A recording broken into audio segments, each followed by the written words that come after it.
¿Y qué tan importantes son las redes sociales para los mexicanos? Pues la siguiente nota le presenta la dependencia que tenemos hacia ellas. Vamos a ver.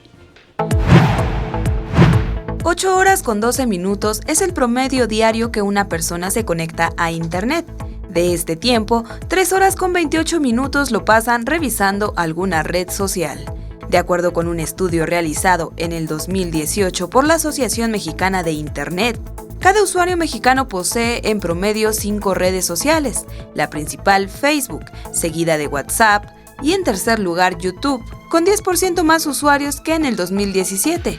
También crece la preferencia y uso de Instagram, posicionándose en el cuarto lugar. 7 de cada 10 internautas utilizan un smartphone para acceder a una red. El Internet cada año tiene mayor presencia en la vida del usuario, lo que cambia sus hábitos y en ocasiones puede afectar su vida cotidiana. Yo puedo perder el tiempo si quieres horas en Internet, o sea, Facebook, Twitter, todas las redes sociales. Entonces yo me doy cuenta cuando me distraigo porque en mi trabajo algunas cosas se me acumulan. Entonces por eso lo restringí, para que no me distraiga tanto. Pero también hay usuarios de Internet que solo acceden por poco tiempo o no se encuentran inscritos en ninguna red social.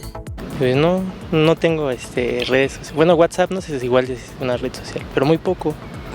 2 horas. Pues usualmente estoy en Instagram viendo fotos de los árboles o de los animalitos o de los poemas que luego le toman a los libros. A pesar de ello, las redes sociales son la principal actividad en línea de los internautas y ganan terreno actividades como compras en línea, escuchar música, educación, salud y gestiones con gobierno. Iraíz Morquecho, 21 Noticias.